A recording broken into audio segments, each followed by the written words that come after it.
the Bane Free Radio Hour.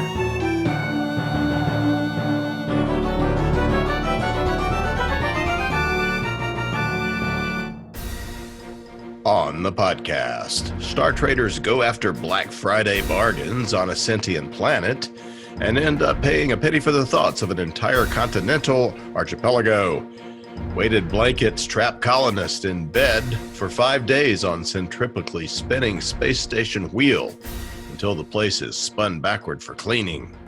Plus, we continue with the complete audiobook serialization of David Weber's Uncompromising Honor. All right now. Welcome to the Bane Free Radio Hour podcast. It's an honor to have you along. I'm Bane Senior Editor Tony Daniel. We have an interview with DJ Butler this time talking about Serpent Daughter, his new book in the Witchy Wars series. This is Dave Butler's cool alternate 1830s and 1840s America, where magic works and the continent is divided up into kingdoms. There's an emperor in the east allied with the necromancer Oliver Cromwell, and our heroine Sarah is now queen sitting upon the serpent throne in the kingdom of Cahokia, where there's lots of magic and elf-like beings and strange man-beasts around as well. And the emperor wants to conquer Cahokia, as do the animal god people of the West, the Heron King and his folk. So it's all really evocative, adventurous, fun stuff from Dave Butler, and Dave will tell us all about it. And we continue with the complete audiobook serialization of David Weber's Honor Harrington series masterpiece, Uncompromising Honor. Now here's the news.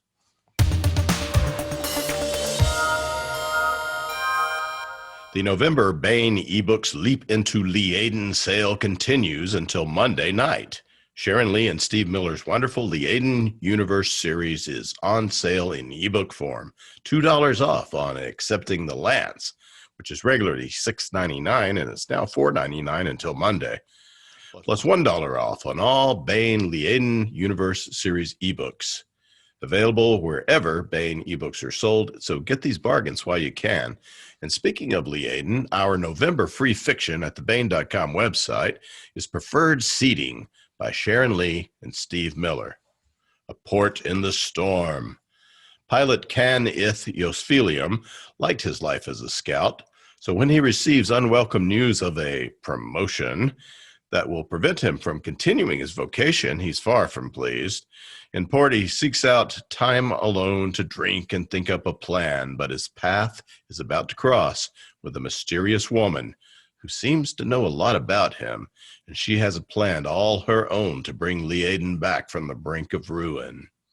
Preferred Seating by Sharon Lee and Steve Miller is set directly in the world of Sharon and Steve's upcoming new Liaden novel, Trader's Leap, which will be available December 1st. That's next Tuesday, so get a free taste of that.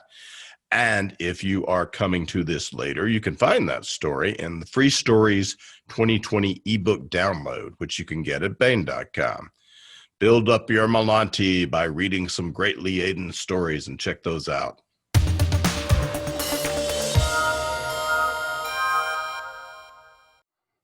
This is part one of a two-part interview with DJ Butler, author of Serpent Daughter. Part two will be available on next week's podcast.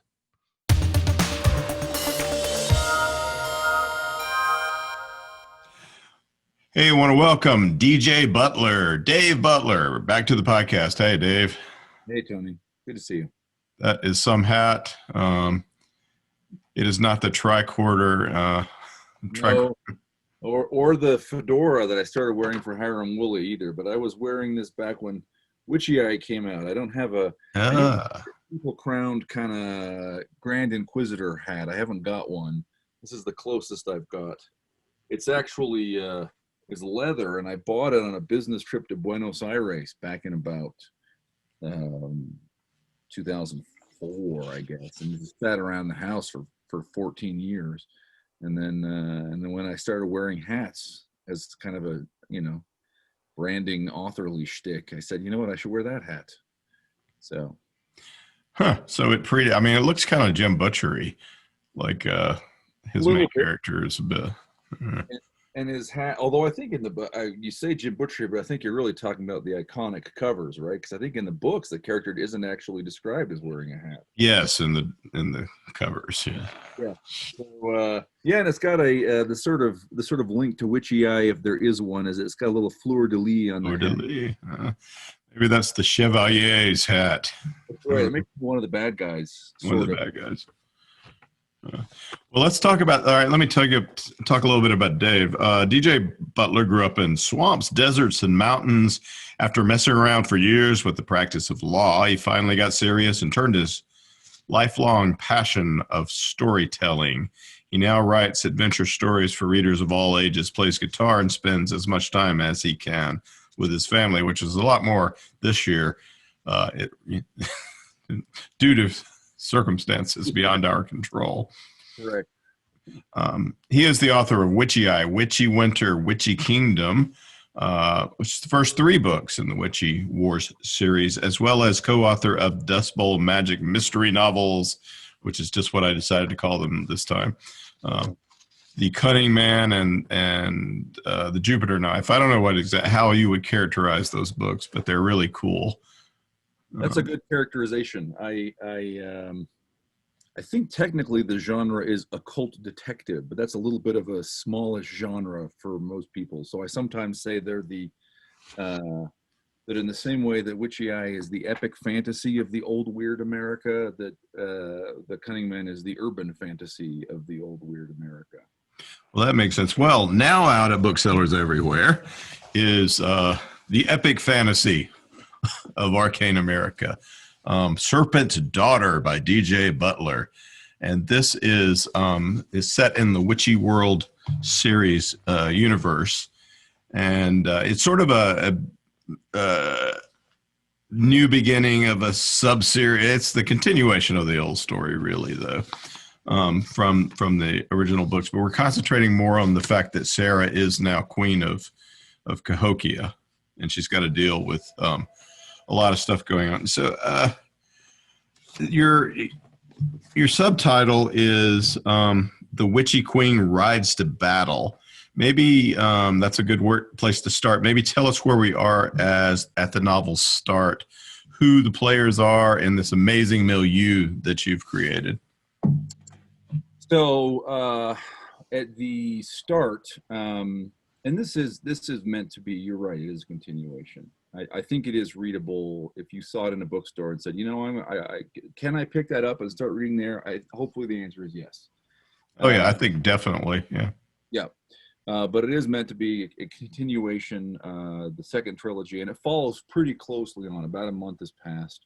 So it's late spring, summer of 1816 in this fantasy America. Sarah is queen of Cahokia in ways that her father was never able to accomplish. And she is also dying. She's dying because she has exhausted herself from the various arcane feats that got her to the throne. And she's also under assault from Simon's sword, from the Heron King, who remains her sort of great nemesis. But she is now one of the 7 kings of the Ohio, and the other kings of the Ohio, so at least one of them wants to come to her aid. Her neighbor, the king of Tawa, is a great healer, and there is an ancient right of kingship that can heal Sarah, or rather, that will help her to transcend her body.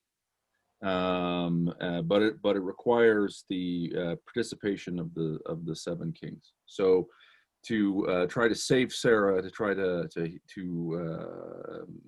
and therefore maintain everything that depends on her. The kings or her allies set about gathering the 7 kings. And the kings are an important part of the story, but they're NPCs, if you will. They're non-point of view characters. Well, this is so. I guess we could. It's hard to find the milieu is so large All right. So Sarah, why is she going down, and why does she need saving? Who is she opposed to? Why do we? What's going to happen to everything if she does go down? Who are these bad guys that are lurking? Thomas Penn and Simon Sword. Yeah. So everything, in other words. Yeah. Yes. Well, let's paint So as short a picture as possible to give the idea of the. yeah, assuming the listener has not started reading the books yet. So this is set in a kind of America. It's an 1815 epic fantasy America. The word America, there are a few words actually that I'm very careful in editing to try to make sure they're not in the book at all. So the name America has never appeared. Also, the word human has appeared. So. But it's an 1815 kind of America in which the political power is organized as an elective empire, and so one of the bad guys is Thomas Penn, who is the Penn landholder and the elected emperor of the empire of the New World east of the Mississippi. He is a bad guy. He wants to accomplish great things. He wants to be a great man. He wants to be a benefactor. But he came to his throne by murdering his sister after imprisoning her as a madwoman for 15 years. And he is deeply under the influence of the necromancer Oliver Cromwell, who came to the New World as a kind of a parasite, hiding inside William Penn, and has come down through Penn's descendants as this sort of tutelary divinity, specter, ghost being. So Sarah is actually Thomas's nephew. Sarah is one of three children. So the woman that Thomas killed is Sarah's mother, right? Correct. She's one. Who is Margaret? No, Margaret's not. Hannah. Hannah Yeah. Penn. Mad Hannah Penn had three children, conceived of acorns anointed with blood after her husband had been struck down by and murdered by traitors. Those three children, one of them. That's a good way to freeze your sperm. Yes. Or your genetic. Very early. Her husband was like an elf, though, right? I mean, he's a firstborn, not an elf. But, yeah, that's a nice conventional fantasy door to come at it through. Those think about these as humans and elves. I don't use the word human. I talk about the firstborn and the children of Eve. And they humans being the children of Eve. Yes. Yeah. And firstborn being elves, not always immediately identifiable as such. They look like they don't have pointy ears, they're not 8 feet tall, but they do have a slightly distinctive coloring and a greater gift for magic, and they are allergic to silver. They respond to the physical touch of silver. So those things you can ultimately tell them from the children of Eve, from humans. So, and Sarah's mother was the Penn landholder, and Mad Hannah. She wasn't mad at the time, and her father was one of the firstborn, the king of Cahokia, and her father was murdered by traitors, but then anointed with his dying blood 3 acorns. Hannah, when she ate them, conceived and bore 3 secret children who were hidden. Thomas then, to take Hannah's power, accused her of madness, had her locked up, and then 15 years later discovered that these children had been born. There's all these kids, and our heroine, who's Sarah, she didn't even know who she was until Witchy Eye. Witchy Eye is her coming of age story, right? Of her coming into awareness of who she is. That's right. It's in some ways an extremely conventional kind of plot, right? It's about she's raised as a foster child, not knowing it. She's raised outside of Nashville in the hills by war hero and elector Iron Andy Calhoun, and one day Imperial Army officers try to kidnap her, and it's because Thomas has just tortured his sister to death and discovered the whereabouts of Sarah. where Sarah is. And she's got this one eye that can do magic and see certain things, or can see magic, right? Yeah, although it can't initially. When the story opens, the first paragraph is actually describing her eye, which has not ever opened. It is, weeping, sore, swollen, and she's so I love the Dan Dos Santos covers. The one thing that is really not right about the Dos Santos covers is she is always good looking on them. There is not an attractive woman. No one in the books has ever says, "Oh, you're beautiful." That's not, she's not secretly beautiful and men have to just discover it. No, she is homely. Well, I mean, she's going to have to be if Emma Watson's going to play her. But anyway, but she's also very smart and fiercely loyal. And when the emperor's servants come to kidnap her, old allies of her parents intervene. In particular, her father's confessor priest comes to intervene and whisks her off just before the Imperials can get to her. And so Sarah sets out on her quest to recover their siblings she learns she never knew she had, and she wants to save and protect them. She's got a very strong family instinct. But also she's got a father's stolen kingdom, and she's got her mother's stolen wealth. And her Uncle Thomas and the necromancer Cromwell are want her dead because she's a threat to Thomas's wealth and power. And Cromwell's ultimate desire to he's got a little plan going on himself to. So that's interesting. So both of these guys have Cromwell and Thomas both are villains who see themselves as great benefactors. Cromwell in particular wants to complete what he sees as the flawed work of the creator and end death. So now those guys, in a sense, or in some senses, are the smaller bad guy, though, because to the west is a god, is a god who has entered his berserk phase. So at the point of Serpent Daughter, she is queen of Cahokia.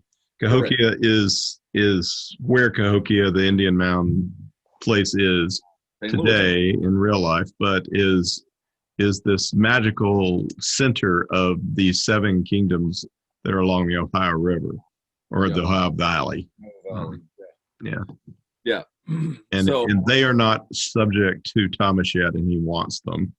They are part of the empire. They are part of the empire. Okay. Yeah. Although subject to is interesting, right? It is a kind of a federal empire. They're sovereign kingdoms, but they're uneasily within the empire for a few reasons. One of the reasons is that that some of them forsook their ancestral goddess to join the empire, right? So in previous, really before Sarah's father's time, there was a revolt against the goddess and envisioning her as a demon and moving towards something that is more like a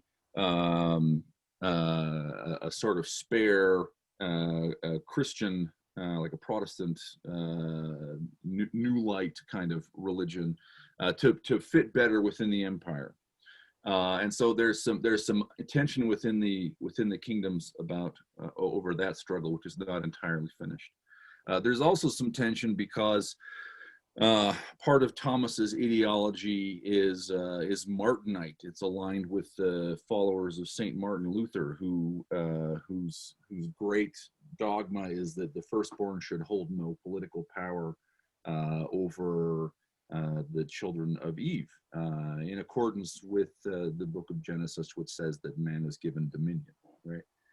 So he's been, from the beginning of book 1, he's been suppressing the kingdoms of the Ohio under what's called the pacification, false pretexts, lies about rebellion, plus actual incidents of strife or use to create the pretext for Thomas having troops there and locking down the markets and controlling the highways.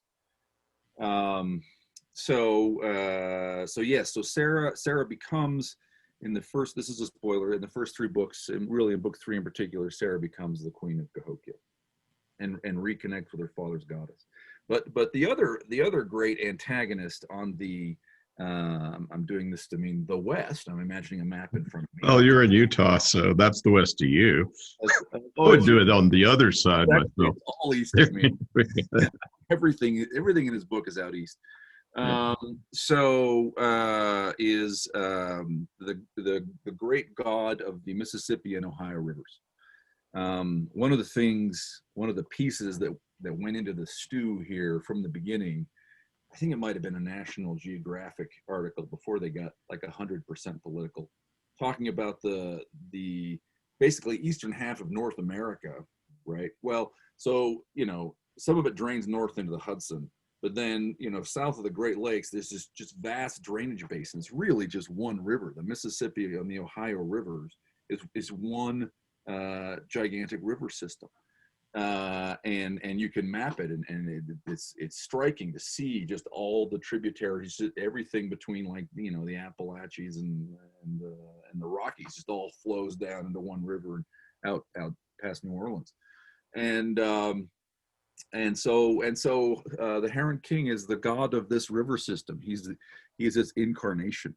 And the thing about rivers is like the Nile, right, or like the Indus or whatever, a big river gives life.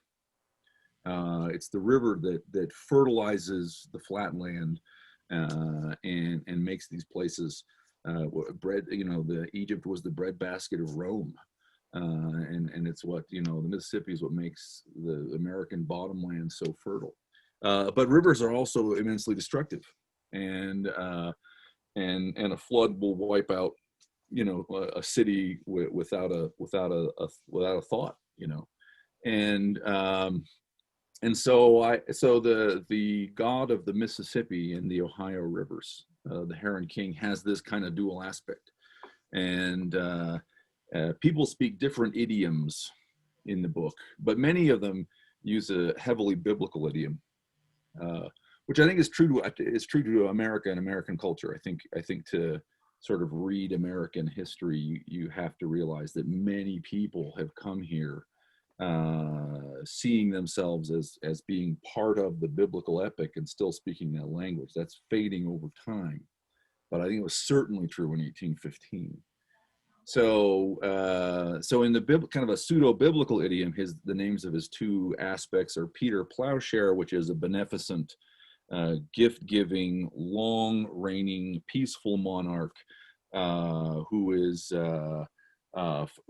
for example, some of his deeds include that in this setting, when European immigrants started arriving, it was the arts of Peter Plowshare that stopped the residents who were living here at the time from dying of diseases on contact. And for example, he's reputed to be the one who taught the so-called 3 sisters agriculture, the squash and bean and gourd or corn, triple planting. So one of the things that happens in book 1 is there are strange emissaries who are repeating this phrase, Peter Plowshare is dead, which the empire has mostly forgotten how to understand. And so they're not ready, because what that means is that the new king is Simon Sword, and Simon Sword is the destructive face of the river, and he is there to bring change and judgment in the sense of change and destruction to everybody without discrimination. And it's kind of like your god, your beneficent god, got a brain tumor and suddenly became a different person. And it's like Horus and Osiris, right? Horus and Osiris are the same god, but they're a father-son chain that never ends, and Horus is the living son and Osiris is the dead father. So what does Simon Sword look like? He's a giant, and he's covered with iridescent feathers, and he has the head of a heron, and he's extremely bloodthirsty, and he is a powerful magician, and he's driven. Gods aren't rational creatures; they are driven by their nature to do the thing that is them, and he is driven by his nature to destroy. And his capital is right next to Sarah's. And there are indications, including from Simon Sword himself, that there is an old covenant between Sarah's goddess and between the Heron King. So Simon Sword proposes marriage to her in book 1, which she declines. There's a conversation near the end of Serpent Daughter about whether or not maybe she should have accepted that proposal. Well, so, if they have the prophecy is right that if they have a kid, that Peter Plowshare will come back, and that kid will be Peter Plowshare. But that means that she has to marry this murdering maniac, which she doesn't want to. Understandably, does not want to. And we've seen the result for the mother of a child he has already had. In the book, we have this kid Absalom, who is one of who's a sort of an illegitimate progeny of Simon Sword, and this storyline is fun in the book, because I like it because this thing is it's like The Exorcist, sort of. Yes, he's born and begins. He erupts out of his mother's belly, killing her, and begins to eat her flesh. Within few days, he's speaking whole sentences and denying. So we're like working back into book 3 here. He's in the custody, if you will, of a group of reformed beastmen who call themselves the Merciful, who are trying to adopt mercy as their behavior and their ideology rather than their animal instincts. And the beastmen they work for Simon. Yeah, they're basically part of his kingdom. Some of them are feral and really wild, and some of them are more civilized. We see both of those from fairly early on. And so these guys, the Merciful, are trying to, and it's sort of an exteriorization of their inner drama, right? I mean, they're trying to be new people, be merciful, and he is the one who is like them and who utterly will not be redeemed. The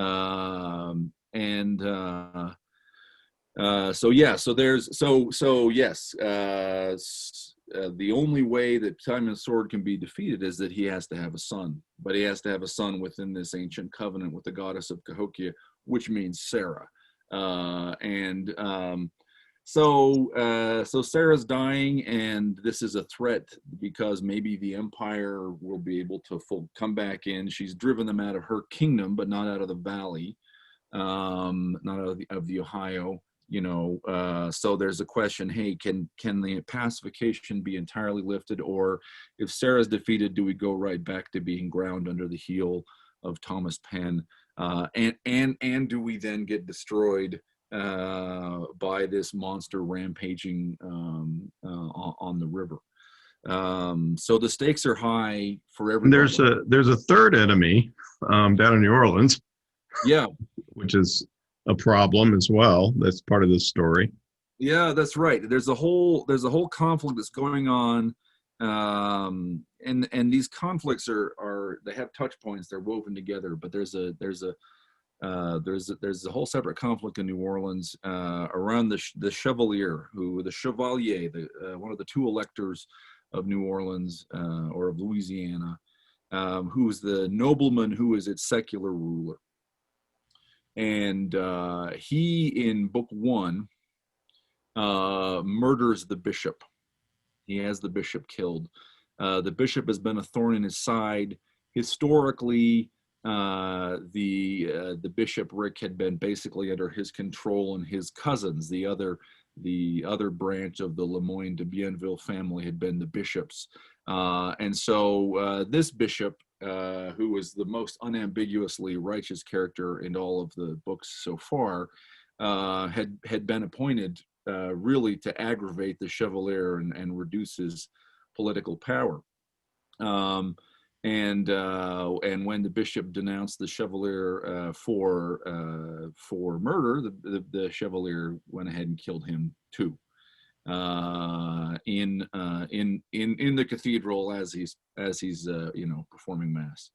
So that doesn't end the conflict because the bishop, before his death, when he first confronts the Chevalier, curses him, shakes the dust off his sandal and says, he says, you're going to be struck down, and if you do anything to me, my successor will be much worse than anything I can do to you. And like Ben Kenobi, or like So the successor, that bishop has two sons. It's the good son and the bad son.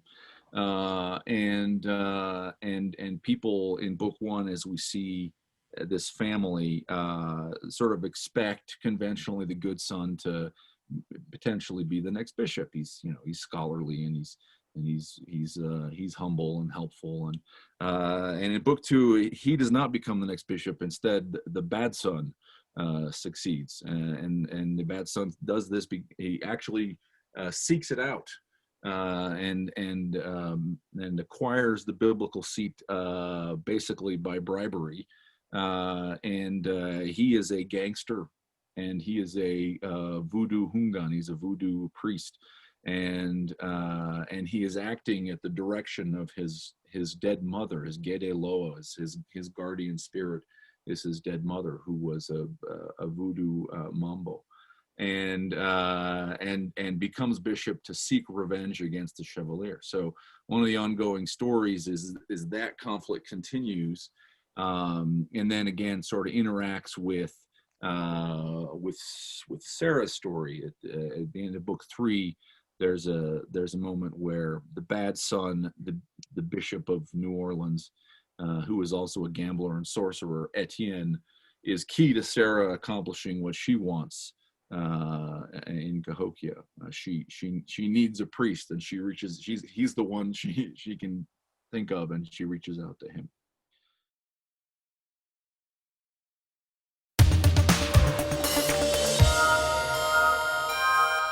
That was part one of a two-part interview with DJ Butler talking about Serpent Daughter. Part two will be available next week on the podcast. Here is another entry in David Weber's Honor Harrington series masterpiece, Uncompromising Honor. Honor keeps her promise. The Solarian League. For hundreds of years they have borne the banner of human civilization. But the bureaucratic mandarins who rule today's League are corrupt and looking for scapegoats. They've decided the upstart Star Kingdom of Manticore must be annihilated. Uncompromising courage. Honor Harrington has worn the Star Kingdom's uniform for half a century. Very few know war the way Honor Harrington does. So far, hers has been a voice of caution. But now the Mandarins have committed atrocities such as the galaxy has not known in 1,000 years. They have finally killed too many of the people Honor Harrington loves. Uncompromising vengeance. Now Honor Harrington is coming for the Solarian League, and hell is riding in her wake. And now, David Weber's Uncompromising Honor. Industrial Annex Number 6. Beowulf Alpha, Beowulf System. Hamish Alexander Harrington's Unilink pinged, and he paused, raising one hand at Jacques Benton Ramirez Echu. The two of them, Tobias Stimson, Samantha, and Bark Chewer's Bane, had docked with Beowulf Alpha barely 5 minutes ago. Benton Ramirez Echu had locked up his ship, and they'd headed for the nearest slidewalk. From every indication, the Beowulfers' estimate of how long it would take them to get anywhere had been grossly optimistic, the Earl reflected. At the moment, they were between slidewalks, passing through an enormous waste recycling plant, with Stimson in the lead. "Whitehaven," he said, acknowledging the comm request. "Tom Caparelli, Hamish." The voice which replied carried a harsh undertone of tension, and Whitehaven's eyebrows rose as he turned to look at Benton Ramirez Chu. "What is it, Tom?" "The bastards just killed Mycroft," Caporelli said flatly. "What?" "Happened about 4 minutes ago." Caporelli sounded as grim as Whitehaven had ever heard him. "Don't have any details yet. According to Corey McAvoy, though, the control platforms may have been taken out by grazer fire. That remind you of anybody?" "Mesa," Whitehaven hissed, remembering the horrific damage the grazer torpedoes had inflicted during the Yawata strike. But then he frowned. If they could get some kind of silver dart into the system, and it was capable of not just taking out the Mycroft platforms, but finding them in the first place, then why the hell didn't they just go ahead and use them to take out whatever the hell these people are here to attack? "There's some reason you think I've suddenly become a mind reader?" Caporelli shot back. "How do I know why the hell these people do anything?" "Misdirection," Benton Ramirez Chu put in. Whitehaven looked at him, and he shrugged with some difficulty. He was a much smaller man than Whitehaven. That made it awkward for Bark-Chewer's Bane to ride his shoulder the way Samantha rode Whitehaven's or Nimitz rode Honors, so he usually carried the cat the way he might have carried a human infant instead. Today, though, he needed both hands to manipulate hatch controls and for handholds when they crossed through zero-gravity sections. "That's the name of the game for these bastards," he expanded now. "Well, maybe the word I really want is deniability. It's the same thing, really, though. They aren't attacking Beowulf directly. They're only enabling the Sully attack. I wouldn't be surprised if nobody in the SLN knew they were going to either. This way, whatever happens to us will be the Sully's fault. And even if we figure out someone else plowed the road, the rest of the galaxy will think we're only seeing alignment boogeymen under our beds all over again." "I think you're onto something," Whitehaven said after a moment's thought, reaching up to caress Samantha as she leaned into the side of his neck. "But I can't help wondering if there's something more to it as well." "What kind of something more?" Caporelli asked from his Unilink. "If I knew that, I wouldn't be wondering about it." Whitehaven shook his head. "No, I don't know what it is, but we're missing something here." He frowned some more, then his eyes narrowed suddenly. Samantha twitched on his shoulder, ears flattening, and he cocked his head at Benton Ramirez Chu. "Tell me, Jacques," he said, "if you were the Solis, and you figured you might get one shot at attacking Beowulf, getting in clean at least, whatever happened to you on your withdrawal, would you go for Cassandra?" "That's where the shipyards and the industries supporting the reconstruction work in Manticore are located," Benton Ramirez Chu replied slowly. "But if you were going to get only one shot at the apple, would you use it going after the yards, or would you use it going after the one thing Bolt Hole can't produce?" "I don't like where you're going with this, Hamish," Caporelli said. "I don't much like it either." Whitehaven stood motionless, only the fingers of his raised hand moving as they stroked Samantha. Then he inhaled and shook himself. "I don't like it either, and I'm probably being paranoid," he said. "A lot would depend on what they knew or suspected about our production capabilities. We haven't exactly taken out any ads on the public boards in old Chicago about them, but we also don't know what their people, the Solis people or the Alignments people, might have picked up here in Beowulf before the referendum vote. So it's possible. The question would be why they're so busy heading for Cassandra if that's the case." "You're right." Caporelli sounded as thoughtful as Whitehaven. "But what if," his voice had sharpened, "the Solis don't know about the missile lines, but the alignment does? What if there are more of those grazer torpedoes, or something like them, in system, waiting to hit us in coordination with the Solis' attack on Cassandra?" "Could be," Whitehaven nodded. "Coordinating it would be a bitch, but they obviously managed to coordinate the strike on Mycroft, didn't they?" "Could have been just as simple as waiting until their strike platforms detected a hyper footprint on the right bearing," Caporelli pointed out. "For that matter, they could have one of their people aboard any one of those battle cruisers in a position to transmit an execution code, in which case, Another transmission code could be headed our way right now. Hamish finished for him. Exactly. Find Gabriel. Tell him about this. Whitehaven shook his head, his face like stone. I hope to hell I'm wrong, but if I'm not, we may be running out of time fast. System Defense HQ. City of Columbia, Beowulf. Beowulf System. I hate to say it, sir, but Earl Whitehaven may have a point. Corey McAvoy's brown eyes were dark, his lips tight.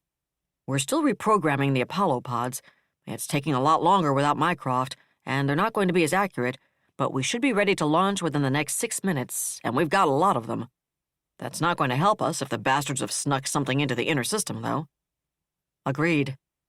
Cadell Markham's expression was as unhappy as McAvoy's. Still, they'd have been taking an awful risk trying to sneak something too deep inside the hyperlimit. I'm not saying they wouldn't have tried, and I'm not saying they couldn't have done it, but I think our chance of catching them at it would have been a hell of a lot higher. Which probably means anything coming at us will be coming from outside Beowulf's orbit. McAvoy nodded. I'd give a couple of million credits to be sure of that, but I think we have to go on that assumption. At least the inner system block ship's impellers are hot under Code Red, and Cheryl's already positioned them on the threat axis. She's fine adjusting their alignment now. I only wish I had more of them.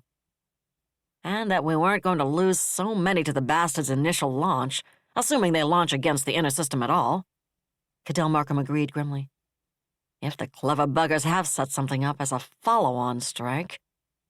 The best we can do is the best we can do, sir. And with your permission, I'll go see about doing it. Planetary Director's Office. City of Columbia, Beowulf. Should we try to evacuate, Gabe? Planetary Director Benton Ramirez asked, his expression agonized. No real point, Chang, Cadell Markham replied from his comm screen. They haven't launched yet, even assuming Hamish isn't just being constructively paranoid, and the real threat is to the inner system instead of Cassandra. And if they do launch now, there wouldn't be enough time to evacuate enough people to make any real difference. All we'd do would be to create a panic, and probably get quite a few people trampled to death, even if there isn't a real threat. The defense director shrugged. Neither of them commented on the fact that the conference attendees on Beowulf Alpha with him were at the very heart of that massive platform.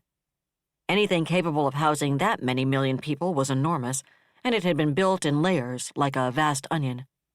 Despite the best planning possible, that put kinks into its internal transit systems, where lift tubes were truncated at transfer stations. Normally, those kinks were little more than excuses for irritated profanity as traffic stacked up during rush hours, but they could have more serious repercussions. It would have required at least 45 minutes for anyone in the George Benton Center just to reach the station's outer hab zones, for example. Nor was it remotely practical to build emergency escape pods that could reach that deep. The necessary access trunking made it simply impossible. Of course, prior to Hypatia, no one would have expected them to be necessary, even if they'd been practical. The sort of accident that could take out something Beowulf Alpha size was about as likely as the unannounced arrival of a dinosaur killer, and until the Yawata strike, and Hypatia, the Eridani Edict had meant no one had worried about sneak attacks on civilian targets like it. I don't like it, and frankly, I think Hamish probably is being a bit overly paranoid, Cadell Markham continued. But it is what it is. I think Kari's done just about everything we can do, really. He bared his teeth briefly. And whatever happens in the inner system, things are going to get a bit lively in the outer system in about... He consulted his chrono. Another 3 minutes.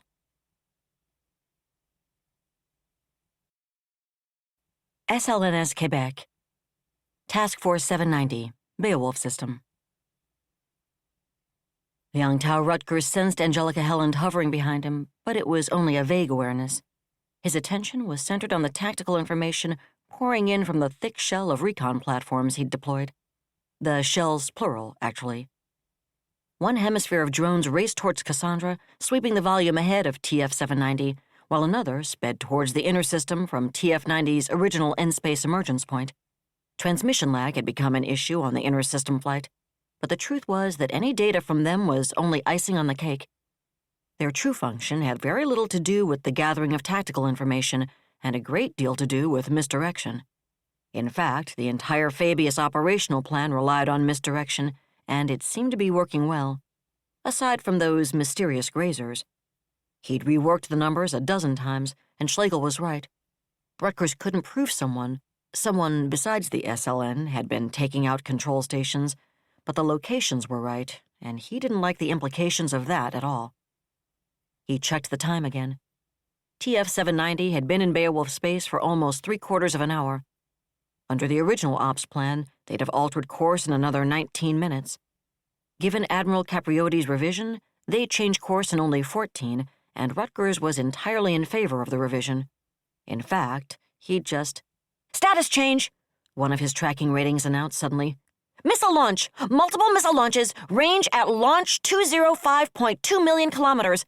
Acceleration 451.076 kps squared!" Rutgers' eyes darted to the tactical plot, and he swallowed hard as CIC's uncaring computers updated it. Hundreds, thousands of missile icons raced outward from a launch point 1 light minute outside Beowulf's orbit. "Sir, they've just fired approximately 6,000 missiles at us," he heard his own voice reporting. "Time of flight?" Capriotti asked sharply. "Sir, this is the longest range we've ever seen them launch at.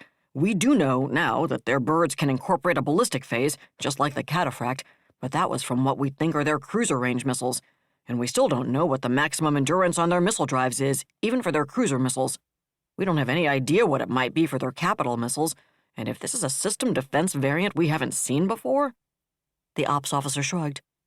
"Assuming they could make the entire run at their present acceleration, and I don't see how anybody this side of God could pull that off, we'd be looking at 16 minutes from time of launch. As it is..." He shrugged again, helplessly, and Capriotti tried not to glare at him.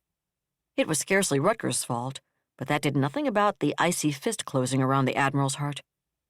He sat back in his command chair, looking down at the tactical plot deployed from its base, and his mind raced. If he'd been in command on the other side, those missiles would have been targeted solely on his battlecruisers, ignoring everything else on his sensors. But would he have concentrated on only some of those battlecruisers, or spread his fire among them all? Spread evenly, that would work out to right on 15 birds per ship, which wouldn't have been enough, for most people's missiles at any rate, to saturate the individual ship's missile defense. On the other hand, the SLN had discovered the hard way that no battlecruiser was likely to be combat-capable after more than 3 or 4, at most 5 hits from Manticoran capital missiles, so they might not feel the need to completely overpower his missile defense. On the other hand, even the Manties had to have some doubts about the accuracy of their fire at this range. So at what point did their faith in their systems and their recognition of Murphy's impartiality intersect? Had they fired this hurricane of missiles at less than all of his battlecruisers in order to get enough concentration for decisive results? Or had they spread their fire evenly? And was this all they had, or had they retained a reserve for follow-up salvos? He certainly wouldn't have used everything he had in the first launch. But there was no sign of a second launch, yet, at least. Of course there wasn't, he thought after an instant.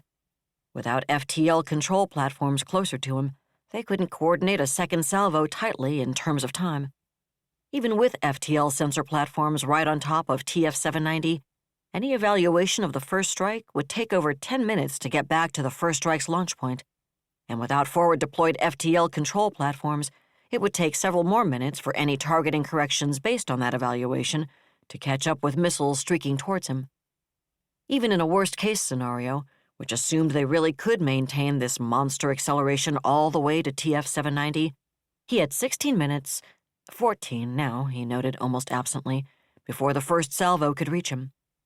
If they were going to fire a second one, they'd probably want to have at least 10 or 15 minutes after that for the first strike evaluation to get back to them and any adjustments to their follow-on missiles targeting orders to catch up before they entered attack range. So, if they did launch a second wave, the timing on it would probably provide a window on when the first one was likely to arrive.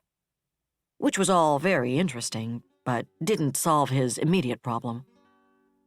"Execute breakaway now," he said. "Executing breakaway, aye, sir." Rutgers acknowledged, and Capriotti looked up from the tactical plot to find Helen standing beside him.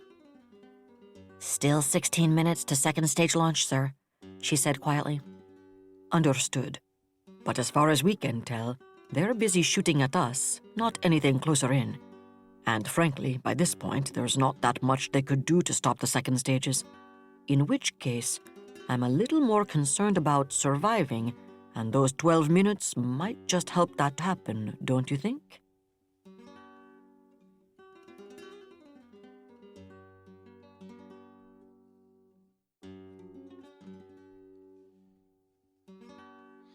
That was another entry in the complete audiobook serialization of Uncompromising Honor by David Weber. And that's it for the podcast. Thanks to Audible.com and to podcast theme composer Ruth Judkowitz. And a fossilized octopus tentacle relic of Saint Octavius, the saint who made his name by sitting at the bottom of a flagpole submerged off the Barbary coast for 25 years and breathing through a straw. Plus thanks and praise and gratitude to DJ Butler, author of Serpent Daughter. Please join us next time here at the hammering heart of science fiction and fantasy, and keep reaching for the stars.